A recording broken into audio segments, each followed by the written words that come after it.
Jason. I'm Stephen. I'm Jace. This is Tennessee Mountain Homestead. I hope you guys enjoyed the content you just saw, but this is past us, coming back in the future to show you how we did it. After we built that trailer last week and put the brakes on it, I had an idea late one night. We're gonna go ahead and put this Predator 212 from Jace's go-kart inside the trailer and make it self-powered. We also want to be able to control the throttle from the seat of the tractor. That way, the trailer can push us up steep inclines and do burnouts. The trailer already has a 1-inch go-kart axle in it and it's keyed. This thing also happens to be a 1-inch axle. We're gonna take this sprocket, this chain, this clutch, and that motor and transplant it into the trailer. Let's get started. The first thing we're gonna do is take off the wheels so we can start getting the axle off this thing. And we're gonna be using the Milwaukee 1/2-inch impact wrench to get it done. Here you go, Stephen.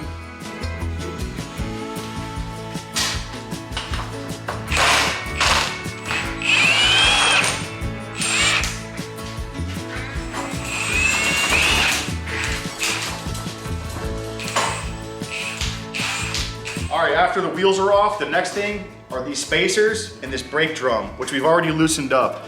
There's a big set screw here, not sure if that's stock. And there's also a smaller set screw right here. Go ahead and take it away, Jace.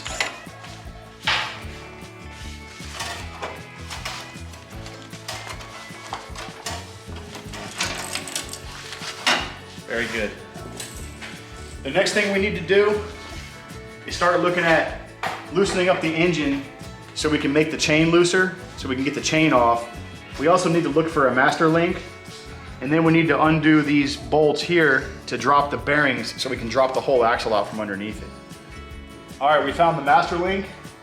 I like to take a pair of needle nose pliers and stick them up in the chain and then just push the bottom of the link, the open side. I already did it and it landed in my shirt pocket, but that's the master link. And there we go. Stephen unbolted the engine. Now it's time to unleash this power plant.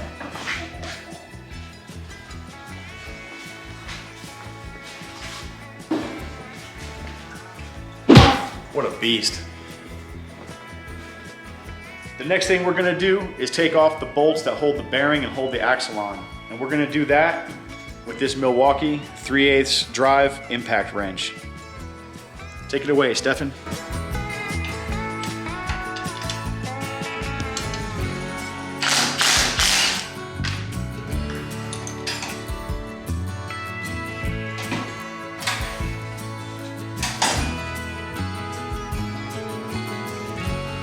Now that we've got the axle out of the go-kart and up here on the bench, we need to get this sprocket off so we can put it on the trailer. But this sprocket has taken some damage. It's bent, and these rings on the other side are cracked. So we need to see if we can salvage this. It was still working on the go-kart, so it'll work on the trailer too, but we need to take that bend out of the sprocket. It is a 2-piece style, like I said. So we ran into a couple of small issues.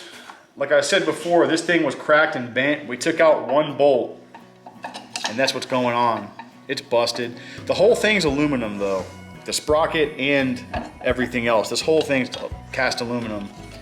So we're gonna try to salvage this. We have some aluminum brazing rods. We're gonna clean it up really well and see if we can't just melt this thing all back together. We'll put that braze in every single place it's cracked and more. So another issue is somebody welded keyway into the axle. I guess that was to keep it from the axle captive. For whatever reason, I guess they didn't have the right spacers or whatever to hold this thing on. It was giving them problems. So we're gonna go ahead and cut what's left of this keyway off and then grind down the welds.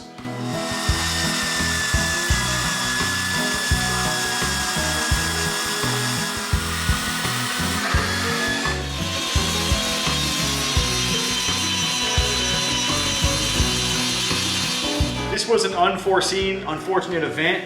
I did not know that this sprocket was that busted up, but what we've got are all the pieces And what I'm gonna do is bolt this thing back together with the sprockets. Everything in place, and we're gonna use this Hobart aluminum brazing rod or filler metal to try and patch up the cracks in this cast aluminum. So also, one of the halves of these sprockets was pretty bent, the one that hit, that was on this side, and I was able to bang it back and forth in the vise, and I kept messing with it and smashing it flat on this table with a hammer to the point where it's sitting pretty flat. It's not perfect, but it was warped before. So let's get this thing back together and start welding on it. We got this sprocket all bolted back together, and you can see how we're gonna go about doing this. So there's a crack here, another one here, it's busted off of this, right all through here. You can see the cracks. And what we've done is we don't want this thing to have any heat soak, because we're gonna be using this Burns-O-Matic MAP gas torch to heat it up. You need to heat up the parent material to the point where the braze melts on contact. That's pretty tough to do. I've used this stuff before, and because it's aluminum, it's pretty sensitive. And also, what we've got going on here is you want minimum heat soak. You don't want this material to be transferring the heat we're gonna put into it into a vise or a tabletop. So we've got it sitting on top of this punch.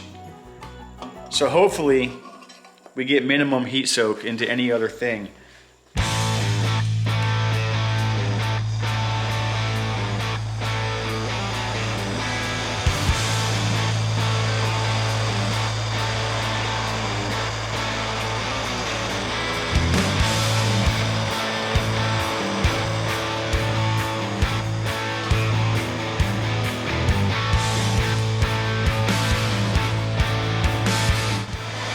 It says 500 degrees. 700. 700 we need to get to?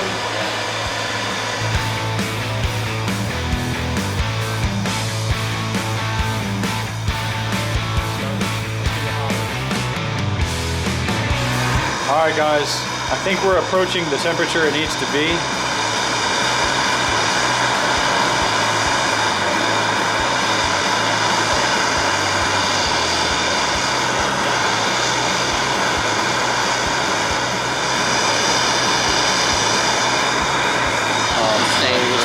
That.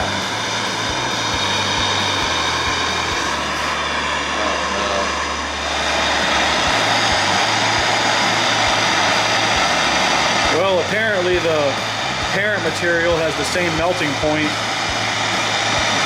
as the brazing rod.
Alright guys, I think that's the best we're gonna get it.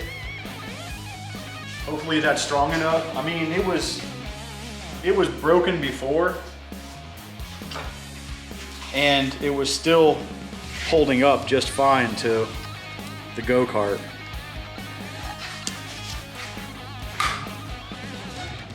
Alright guys, so another thing we're gonna do to reinforce this, we just added a 1/4 inch bolt right through here where the sprocket is split. So we put a washer, a locking nut, and a bolt. And that will, in my opinion, help it from flexing and putting any excess strain on the repair job we just did. So you can see here, I've got it pinched together with a pair of vice grips, and we just put the washer over it. This thing's still screaming hot, burning my fingers.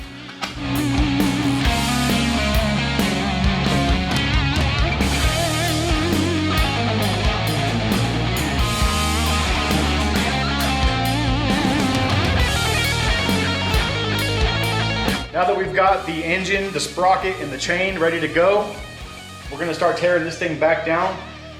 Something else from last week, I actually had a couple of brake disc rotors up on the shelf that I didn't realize I had. But this one is a 7-inch rotor, and the one that's currently on there is 6-inch. We're gonna replace it with a 7-inch, and we're gonna make sure the pads pinch all the way out on the edge. So if you notice on this one, we're about 1/4 of an inch in from the edge, so we're not getting full leverage. Now, once we have this bigger disc on it and we're out near the edge, we'll probably get considerably amount more force. Now that we've got the engine, the chain, and the sprocket all ready to go, we're gonna start working on the trailer. We're gonna pop off these 1 7/16 nuts, and we're gonna be using a 3/4 inch Milwaukee impact wrench.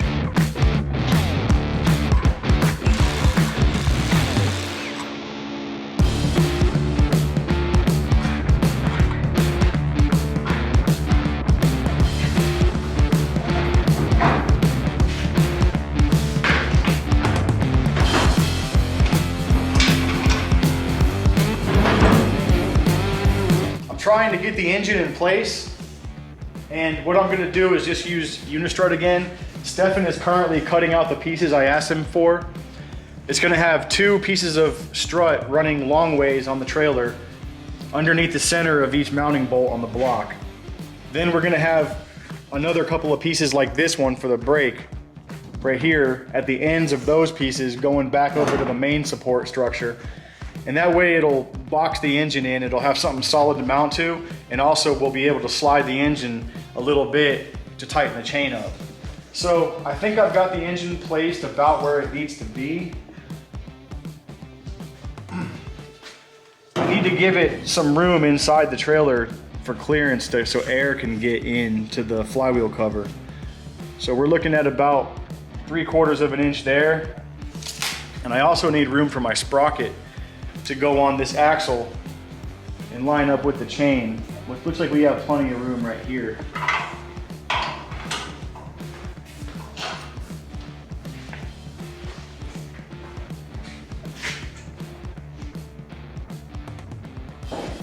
Yeah, we got plenty of room for that. So the sprocket's gonna be somewhere here. The engine's gonna be somewhere there, but obviously on the other side. And we're gonna make the brake, we're gonna put that 7-inch disc on this so we can get some more stopping power.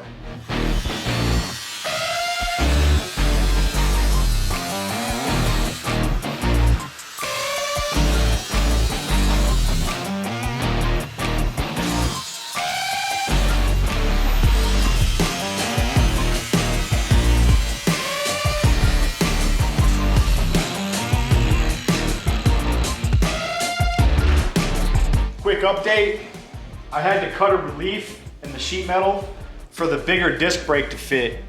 And I cut crossways just to get that piece out. And I'm gonna go ahead and just weld on the corners so that I can grind that back down and it won't have a weak spot.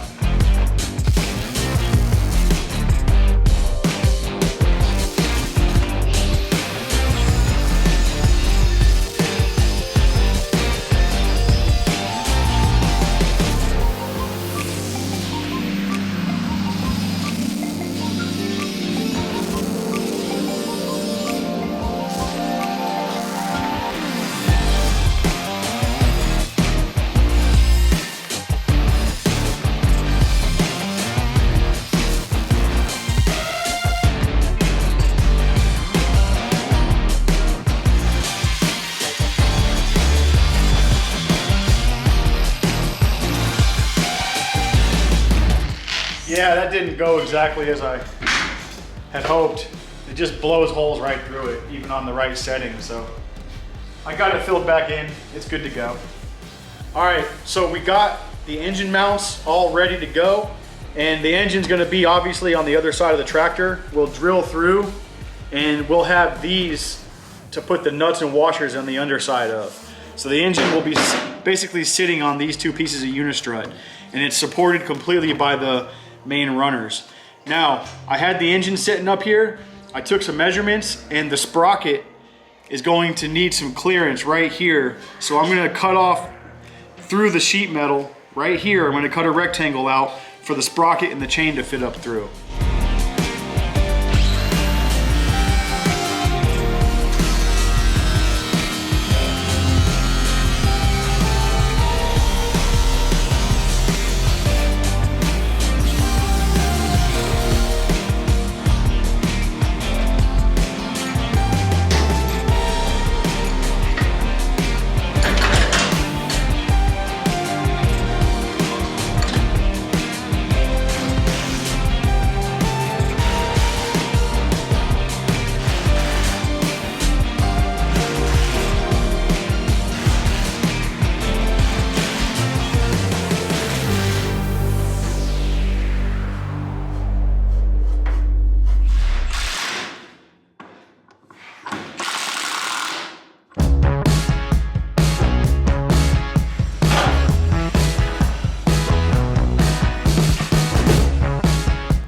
We got everything bolted back up. Everything's cinched down, everything's tight, everything's square how it should be. I'm really happy we changed that out to a 7-inch rotor, and we moved the brake back so that the pads are riding on the edge of the rotor. That gives it the most leverage, and now I think it's gonna lock up when we hit the brakes, because when I squeeze this thing down, it has a lot of resistance. So that's cool, that's good to go. The only thing that's not tight is the sprocket. I left it loose because I don't know where it's gonna be exactly for when the chain's on it and the engine's in place. What we're gonna do now is flip this thing back over, get the engine positioned, get the chain on it, and then we're gonna bolt the engine down through this strut. All right, it's been a few minutes later, and we just got back from Tractor Supply because the chain that came off the go-kart I thought was gonna work, but it was about a ½ an inch too short from being able to go around the clutch. So we went to Tractor Supply to get this box of number 35 chain, which is what it is. So Stefan's gonna get underneath there, we're gonna wrap it around, see where it needs to be cut, and then we're going to adjust it for length.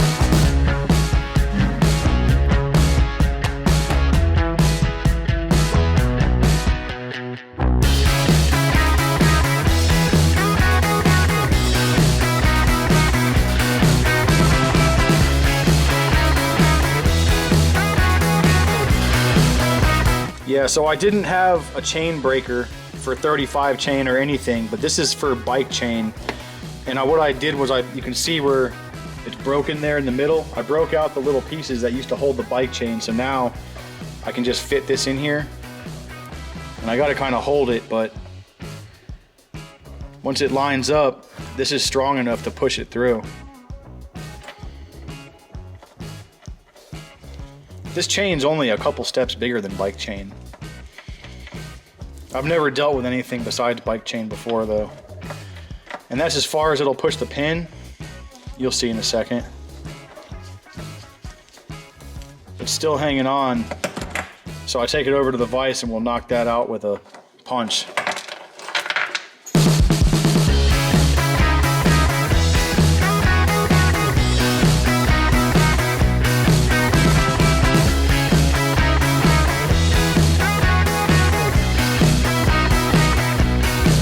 Got the engine all laid out. I'm gonna go ahead and drill some holes.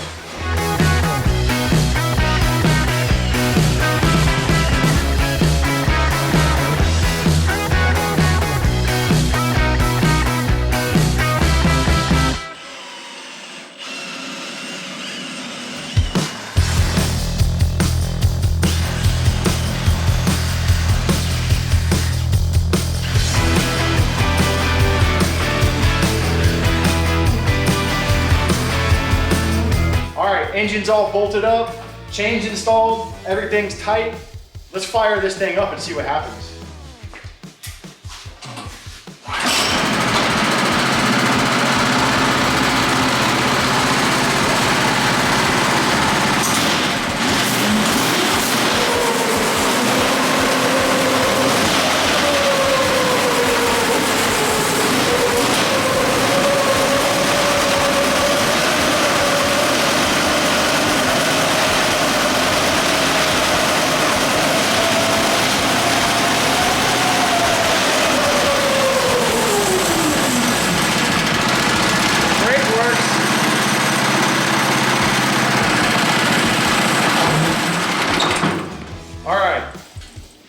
We need to get this thing hooked up to a tractor, and we need to figure out the throttle cable. Then we can try it out.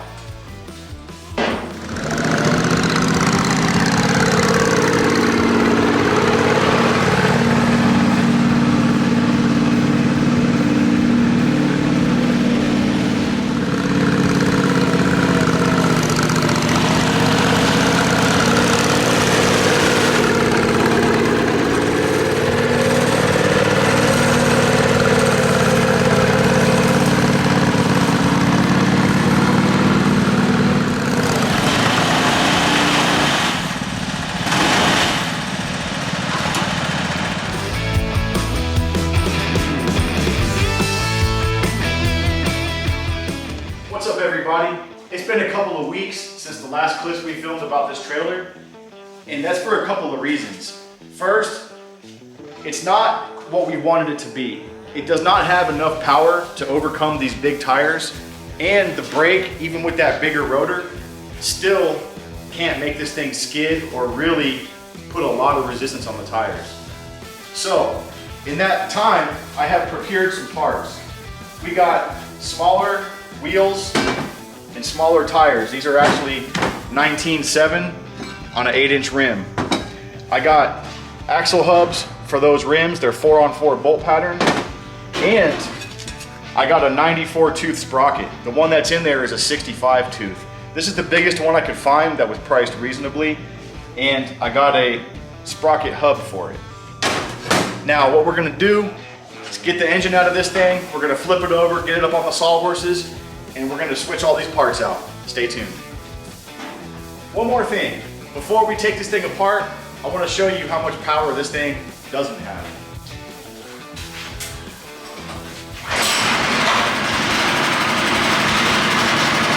So, my tractor is in neutral.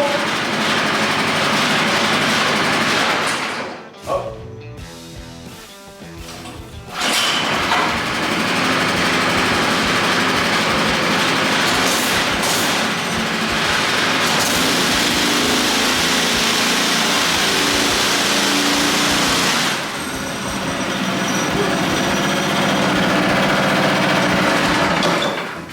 So it has enough power to push itself and the tractor across this smooth floor.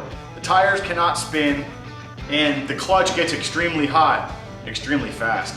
So I think that what we want is that bigger sprocket and smaller tires to give the engine a greater mechanical advantage over the rear axle, because I want this thing to just be able to spin the tires at will and be able to push and not get the clutch hot.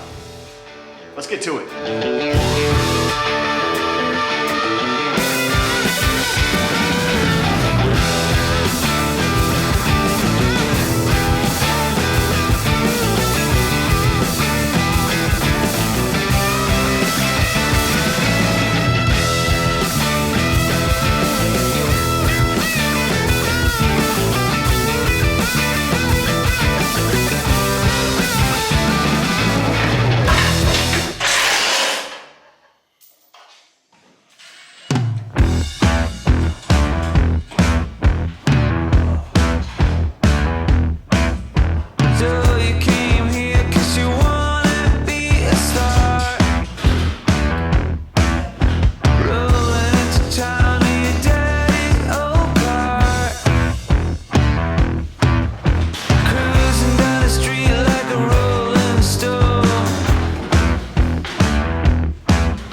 axle's off, and the only thing we need to do is put this sprocket back on it.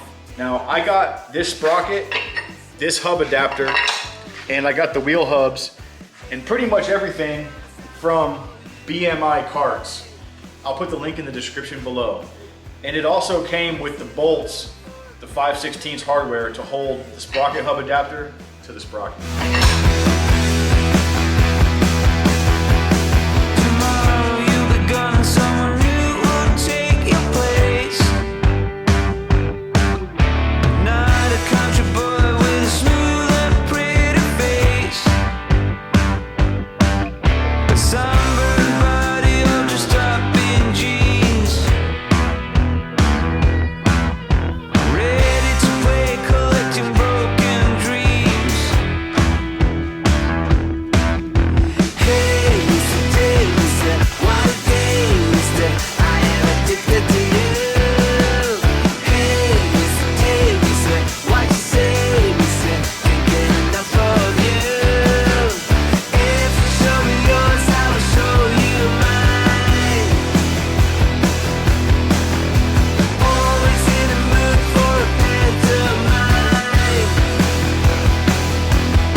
Yep, that's it. Sweet.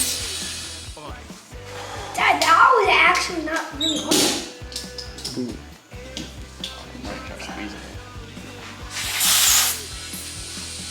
We should probably check that. Yeah, don't make it too much. Hey, look, that's a huge balloon tire. Is it already seated? Looks like it's good on the bottom. It's different on this side though. Here, Dad. Maybe not. It looks so weird on there. It's only got like a few pounds in it, huh? like 5 pounds. Oh, really? I don't believe it. All right, well here it is. We got our dinner plate sprocket on it. We got our new tires set up. We got everything tightened back up, ready to go. We're gonna take this thing down, put the engine back on it, cut a new chain, see if this thing will peel out.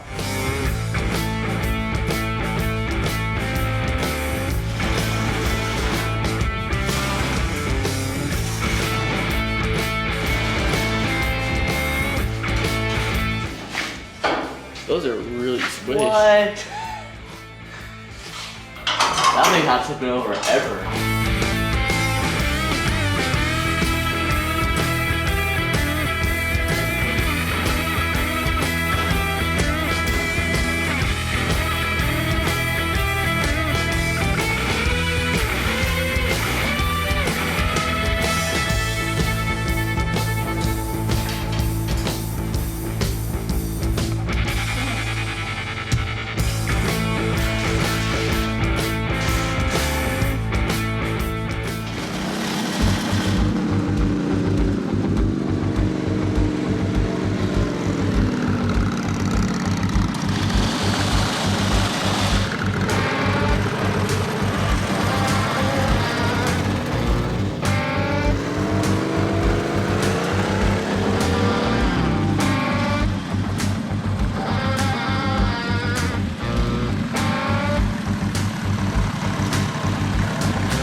as you just saw, we took it out for its first rip since we've done these modifications to it. And I gotta say, it is a major improvement. Now, I took it down the road and I was in 4th gear, going pretty fast. And I noticed that this thing really has a lot of power once it's already moving. I guess the engine has time to build up some horsepower.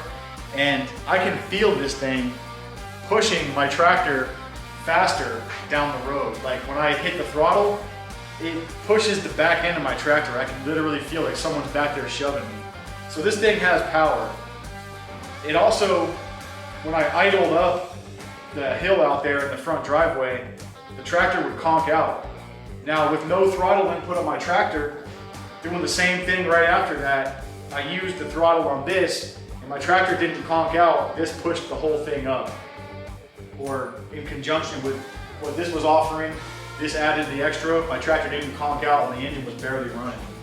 So it has potential. Also the brakes, obviously, since we downsized from those 23-inch tires to these 19s, the brakes work way better. I noticed it when I go downhill out there and I pull hard on the brakes, I see the tires skidding intermittently as they go down the hill. It doesn't have enough squeeze force with the caliper to lock the tires up whenever I want still. That's going to be either a larger rotor or a hydraulic caliper or some way to multiply the torque going into it from the brake handle. Now, with that being said, I think we're going to go ahead and do some more testing up on the mountain today. All right, before we can put a bunch of stuff in here, obviously we need to protect the stuff we put in here from this chain and sprocket. What we're gonna do is use some of this expanded metal and some angle iron, some lightweight stuff, this stuff right here. And we're gonna build a frame and have this mesh in here so that the engine can breathe, but it'll keep stuff from getting in that.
Well, everybody, this is it. This is the finished product. We're gonna go with this. We're gonna do a bunch of testing. It's way more powerful than it used to be with the bigger tires and the smaller sprocket. The brakes work pretty good. We got this cage built around it, so now that whatever we put in here isn't gonna get caught up in that chain. And I also covered up where the disc brake was poking through the floor. I just put a piece of angle over that and welded it on, sprayed over it. So this thing's ready for some action.